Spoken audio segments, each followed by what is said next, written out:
Hi everyone, I'm Greg Wells and you're watching Devs on the Rock, brought to you by the game developers of Newfoundland and Labrador. Today we're going to check in with Clockwork Fox Studios, talk to Ed Martin and see what's going on with Zorbit's Math Adventure. We're also going to go out on the grid and check in with our 3D digital game artists, Skills Canada competitors. And we're also going to have a member spotlight with Angie Sutherland. So let's just jump right in. We're here coming from downtown St. John's at the lovely studios of Clockwork Fox, and I'm happy to be joined with Ed Martin, CEO and President. Thanks for being here, Ed. Great. Well, thanks for being here in our office. Very excited to talk about our company today, what's going on in the province. Absolutely. And, you know, Clockwork Fox has been established for some time now here. Can you tell us a little bit about the history of the company and how it evolved to what it is today?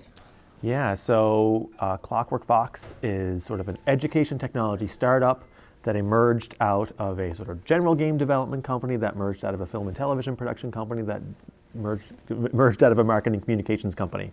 It is sort of a family business that was founded by my father, but more recently Clockwork Fox, we had Best Boy Media, which was the digital arm of Best Boy Productions, but we decided we wanted to take this in a completely different direction and really focus purely on education technology.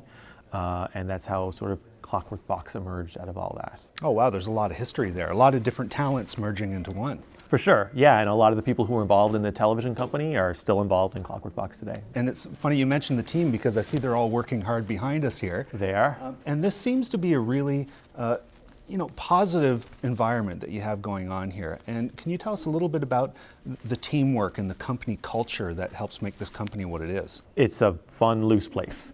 And it's a big thing, but we all work really hard. So it's the balance of those two things that's really important. We have a really amazing team. It's, by design, everyone here is supremely good at what they do, but they're all really nice people. So it's a really fun place to work where we get a lot done and have a lot of impact. So it's really about balancing those things, and we really focus on giving people a lot of autonomy and responsibility. And then people who really thrive in the company are people who really thrive on having that in their work environment. Nice, and certainly a lot of talent as well. And I see tons. A lot of social media posts. They seem to be a very active crowd, and there's often little events going on here in the studio. For sure, yeah, absolutely. We like to celebrate our successes, but it's also a lot of video games over here at lunch and after work, and I think there's some board game nights and people go to movies and stuff. Everyone here sort of generally likes each other, so we have a lot of fun. I'm sure that fun element bleeds into the product itself to help make something amazing. For sure. We make games for and experiences for kids in K to 3.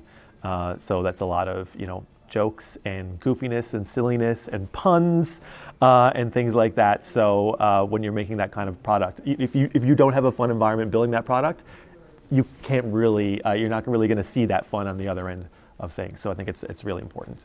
Now you mentioned you're in EdTech. Can you explain that a little bit more, what that is? Right, so EdTech means education technology. So that's technology that's built for an educational purpose. In our particular case, our product is called Zorbit's Math Adventure, and it's a math platform for kindergarten to grade 3. So the product itself consists of two main pieces of content. The Zorbit's Math Adventure game, of course, is a really big part of that, but we also have this dashboard for teachers as well. So people often think of us as the company makes educational games, and that's true, but we develop a much larger system around that game.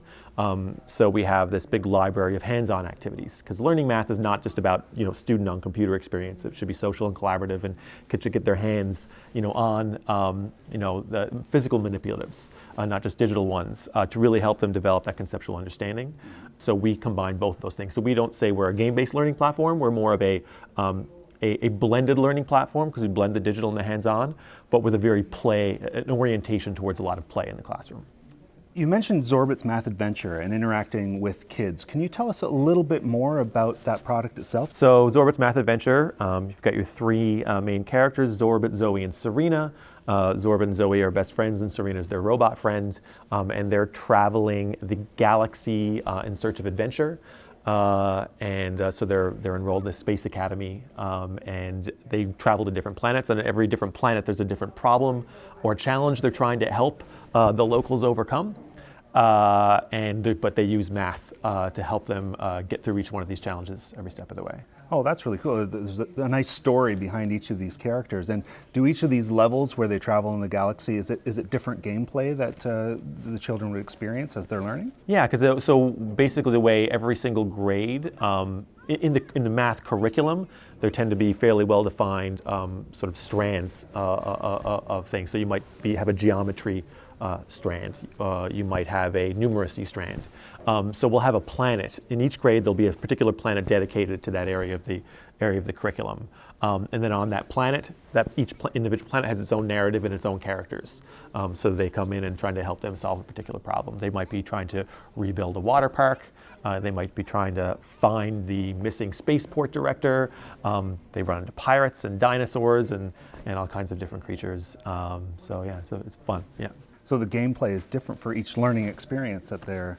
That's right. So in every single planet there are many different activities, all covering different areas of different parts of math. And each of those activities has many different levels of what we call scaffolding in it, levels of difficulty and complexity to sort of help challenge the kids. Awesome-tastic!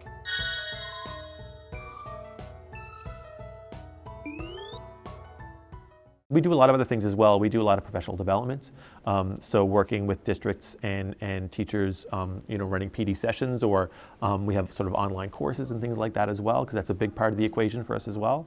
And then we have an assessment component as well. So we can take all of the kids' interactions with the game and sort of assess where they are on every different area of the curriculum. And then we can use that assessment and help the teachers, help make recommendations for teachers for next activities they might want to do with the kids. Oh, great. And you're getting a pretty good reception from this audience? It's been good. It's been great. It's been really exciting for a year for us. We've seen a lot of growth in our usage across the country. We're starting to see a little bit in the U.S. now as well. So it's been an exciting year, yeah.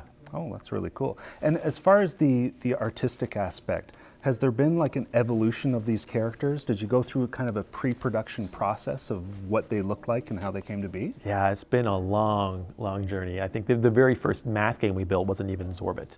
It was called Math Fun 123 back in, I don't know, before Clockwork Fox was even Clockwork Fox. So there's been a lot of evolution. In the very first version of Zorbit, for example, he was basically an egg.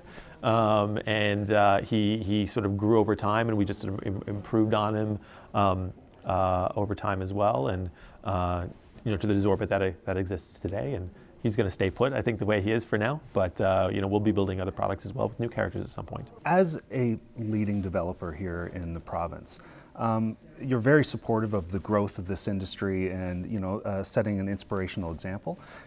Is there any words of advice you might give aspiring developers that might be up and coming here in the province? Yeah, to me, there are multiple different reasons why you might want to go into it, and sometimes just fueled by passion, and just feed that passion. And if there's a particular game you just want to make for yourself, go ahead and do it. If you are trying to build something for commercial success, then you need to start thinking really early about marketing and business model and things like that. And that's kind of that's where my head tends to go. But I also think those passion projects are important, especially when you're first starting out. Just figuring out how it all works, what works well, because you kind of have to fail a couple of times. We failed multiple times before we started to get things right, and I think that's an important part of the process. And the quicker you can get started building something, don't wait to get funding. If you're in school, you're getting an opportunity to build right away. There's so many amazing tools out there now that can allow you to do it. You can, even if you're just passionate about games but don't know how to code, start thinking about a board game. There's all kinds of different ways you can start to get into the space.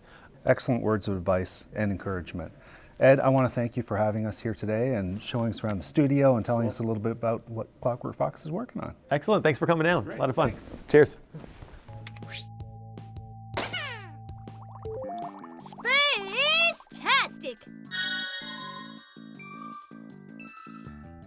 Now, we want to send a special thanks to Ed Martin and the folks down at Clockwork Fox Studios for opening their doors and showing us what they're all about. And we can't wait for the next adventures of Zorbit and Clockwork Fox. Now, let's go out on the grid, see what's happening. Hey everyone, we're on the grid and we're down here at the Video Game Art and Design Labs at the College of North Atlantic, and we have the world prospect here, Andrew Miller for Skills Canada, 3D digital game art, and we also have the national competitor, Ty Menchions. Let's go see what they're doing. Andrew, how's it going? What you got going on there? Good. I'm just making a texture for my single player character here. Oh, right I'm on. going to be putting that in my first person single player game. And I'm also practicing up on Substance, which is a texturing software. Cool, yeah, so you got Substance in there and you're working with Maya. This was made in Maya, was it? Yes. Cool, good training. You got some good practice going on. Best of luck to you. Thank you. Ty, how's it going over here? It looks like you got Unreal open, you're building a scene and stuff. What's happening? I'm building an underwater scene, which you can use in VR, so you can stand on this platform here and look around, and you'll see all these little fish and whales swimming around you. Nice, and you made all that stuff, did you? Yep. Oh, it looks really cool. A nice environment. Immersive. Awesome. Good to see you. Hey, Janice, how's it going? You're the National Technical Committee member and training these folks, are you? That's right. How- Skills Canada, 3D digital game art, and also the Provincial Technical Committee and training for the World Skills Prospect. And Jan, how proud are you of these folks? I'm proud of them. They've been working really hard. They're very dedicated. All right, Skills Canada coming from Newfoundland here. We've got 3D digital game artists. Go Team NL! Woo! We want to wish our skills competitors well and can't wait for updates to see what's happening next. And now it's time for our member spotlight. Hey everyone, we've got our first member spotlight here. I'm with Angie Sutherland and I'm really excited. She does a lot of pixel art in the community and gets involved with game jams and everything, and I'm really happy to have you here. Well, it's a pleasure to be here in my office. Hey, and a really cool office. Is this a lot of your original work you have up on the wall? Yeah, for the most part, these are mostly my things. Oh, nice. So you've got a lot of drawings and paintings. So do you have, a background in traditional art? Yeah, I used to do a lot of acrylic painting, and I used to dabble with pens and all sorts of different mediums. Cool. So like from a young age, you were, yeah. attracted to art and... My mom always got me into drawing when I was just a wee lass. Oh, wow. And it's evolved. It's been something that's been with you for a long time. Now you're doing a little bit more digital stuff, I guess, right? Yeah. And, I mentioned you're out in the community, and part of why we're doing, Devs on the Rock is to bring the community together and show that they can work together and inspire each other. And you participate in a lot of game jams, not necessarily just here locally, but probably, remotely as well.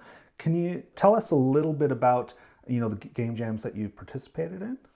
Yeah, I've done 5 or 6 now in the past. The most recent was the Global Game Jam, which is held in town, sort of. So We had a few people from the community participate in that. And you worked with a group, didn't you? I did work with a group, yeah. I showed up on my own without knowing anybody there, and, found a group that was willing to have me, and made some new connections, some new friends, and it was an awesome experience. And I think that's what this community factor is all about, showing people you can work together and mix these disciplines together to create wonderful things, I guess, right? Yeah, I don't know if it was wonderful, but well, the experience. Yeah. The experience was wonderful, that's true. And I remember you telling me you've done some art for some of these game jams, but you've also mixed in and done some programming as well. Yeah, I like to do all the things. So I started my first game jam, I just did programming. So learned to make a side scroller, and a buddy in town did the artwork for it. Then I did one all by myself where I did the art and the code, and I've been switching it up ever since. How did you get involved with doing code? Did you start programming on your own? Did you study it? How did that come about? So I had a roommate that was, he dabbled with Game Maker. So he made this Flappy Bird-esque game, which totally inspired me. I was like, if he could do it, I can do it. Yeah. So I was like, I'm gonna make an RPG. It's gonna be amazing, which is of course a super ambitious idea for a first-time programmer. So I spent maybe 6 months trying to get through that, and crashed and burned like you would. It's the learning experience, But right? I've learned a ton, and I've been able to put that, knowledge into smaller, more manageable projects. Cool. So every time I learn something new. You were telling me you actually used GameMaker to create a short film in I guess it's here, the 48-hour sci-fi film channel, or challenge, sorry. How did that come about, and what was that experience like? Well, some friends of mine do filmmaking in town, and they participated in the challenge as well, doing like regular film and acting and all that. But since those aren't my skills, I figured I'd try to do an animated thing. Mm-hmm. Yeah, I took the weekend off and drew for hours on end. And was it like a pixel art based sort of movie? Was that how it was? Yeah, it was turned out? Totally pixel art. So like there was a lot of animation, I guess, involved in that as well, right? Yeah, it was about 4 minutes of animating. Wow, that's a lot. So I made like a rough storyboard, which changed, on day 2, but yeah, it turned out better than I honestly thought it could. What were the results of the challenge? It won Best Dramatic Short. Yeah, it was pretty exciting. Yeah, that's really cool. A good thing on the resume too, or in the portfolio, I guess, right? Yeah, so right now I'm working with Living Phoenix Entertainment. They're a company based out of BC, but the staff, I guess, are based all over the world. That's a really good example of how, we're not just, even though we have a good community here, it doesn't have to just stay local. We can take our talents out and we can offer it to, people, across the country or across the world. And that's a good demonstration of what it's like to work with other people. I honestly totally agree. Like, there's no reason you have to be stuck in your bubble here. Like, there's a whole world of opportunities out there, and game development is unique in that you can work remotely. Like, you can sit at home and still connect with people. And so you're practicing in this, you're good at it. What's your overall goal to have this be the career? I mean, ideally, yeah, that would be awesome, but it's a long road, I think, but enjoyable, right? And such a good road, yeah. And it seems like you're meeting some good people and some good talents that it just opens up more opportunities down the road. It's so important to get involved, I think. Just even the people I've met in town here, lately in the past couple months have been totally eye-opening. I mean, I find inspiration in all kinds of places, whether it be from other artists in different communities or doing challenges, prompt challenges. So I participate in Pixel Dailies, which is every day there's something different to draw. So it just gives you motivation to draw something that you maybe wouldn't have before. I really want to thank you for sharing this with us, and hope to see you out there. Oh, you will. All right, thanks. Thanks very much, Angie, and we can't wait to see what you do next. That's a wrap, folks, and thanks for watching today. You can find all the links and all the contacts to Twitter and different things in the credits or in the messages below. Until next time, game on.